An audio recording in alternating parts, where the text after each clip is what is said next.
Apollo medics hospital ने एक अभूतपूर्व उपलब्धि हासिल करते हुए हेमाटोलॉजिस्ट और bone marrow transplant expert doctor Priyanka Chauhan के नेतृत्व में एक्टिवेटेड PIU के डेल्टा सिंड्रोम का सफलतापूर्वक पहला एलोजेनिक स्टेम सेल्स ट्रांसप्लांट किया है। इस दुर्लभ बीमारी इम्यूनोडेफिशिएंसी रोग से पीड़ित 14 वर्षीय लड़का है, जिसमें 7 साल की उम्र में इस बीमारी को डायग्नोज किया गया था। इलाज के लिए उसके शरीर में एंटीबॉडीज पूरी करने के लिए हर महीने हीमोग्लोबिन इंजेक्शन दिया जा रहा था। ये इलाज न केवल महंगा है, बल्कि रोगी की साधारण पारिवारिक स्थिति के चलते इलाज की उपलब्धता भी चुनौती बन चुकी थी।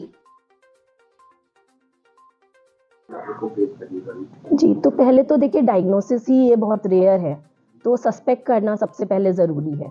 तो कोई भी बच्चा है जिसको बार-बार कोई इन्फेक्शंस लग रहे हैं, कभी-कभी ऐसे बैक्टीरिया या वायरसेस के इन्फेक्शंस लग रहे हैं जो नॉर्मल बच्चों में नहीं होते हैं, या ऐसी जगहों पे इन्फेक्शन हो रहे हैं जो नॉर्मल बच्चों में नहीं होते हैं, तो सबसे पहले तो हमें सस्पेक्ट करना चाहिए कि ये प्राइमरी इम्यूनोडेफिशिएंसी डिसऑर्डर हो सकता है। फिर इसका वर्कअप भी थोड़ा जटिल है। हर जगह ये टेस्ट उपलब्ध नहीं होते हैं, तो वो टेस्ट 1 बाय 1 किए जाते हैं।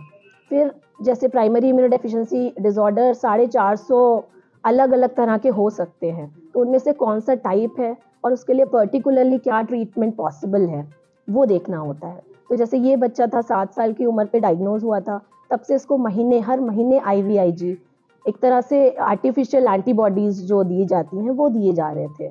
तो 7 साल से 14 साल तक की उम्र तक इसने लिए हैं। उसके बाद भी इसको बीच-बीच में इन्फेक्शंस होते थे, हॉस्पिटल एडमिशंस रिक्वायर्ड होते थे। लेकिन अब ट्रांसप्लांट के बाद ये बीमारी जड़ से मिटाई जा सकती है। तो वो होने के बाद अब 1-2 साल बाद ये बच्चा बिल्कुल नॉर्मल रह सकता है। कोई दवाइयों की ज़रूरत नहीं पड़ेगी, आगे लाइफ लॉन्ग इसको इन्फेक्शंस का रिस्क नहीं रहेगा। 2 महीने पहले हमने एक प्राइमरी इम्यूनोडेफिशिएंसी का ट्रांसप्लांट स्टार्ट किया।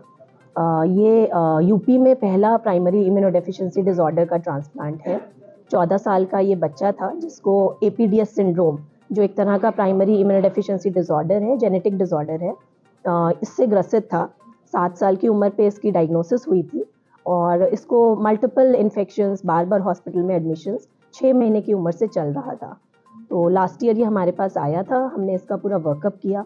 इसका भाई जो था वो फुल HLA मैच था 10/10, उससे हमने इसका एलोजेनिक स्टेम सेल ट्रांसप्लांट संपूर्ण किया और अब 2.5 महीने हो गए हैं, बच्चा एकदम हेल्दी है। डोनर के सेल्स 98% यानी कि फुल डोनर के सेल्स काम कर रहे हैं उसकी बॉडी में, और अब ये धीरे-धीरे नॉर्मल लाइफ की तरफ, इम्प्रूवमेंट की तरफ जा रहा है बच्चा। फ़ॉलो-अप में अभी ये रहेगा 1 साल तक, महीने-महीने हम लोग कुछ टेस्ट करते रहते हैं, कुछ दवाइयाँ चलती हैं, उसके बाद 1 साल बाद अगर सब ठीक रहता है तो दवाइयाँ बंद होके ये अपना नॉर्मल जीवन व्यतीत कर सकता है। इसमें कितना खर्चा आया होगा टोटल? इसमें खर्चा आया लगभग 16 लाख का खर्चा आया टोटल। मैम, जैसा आपने बताया कि यूपी का ये पहला है, जी। कितना रेयर है और कितने प्रतिशत में ये मामले पाए जाते हैं? देखिए, जो इंसिडेंस है, जो हम कहें साइंटिफिक जो लिटरेचर है उसके हिसाब से हर 2000 में एक बच्चा इससे ग्रसित हो सकता है।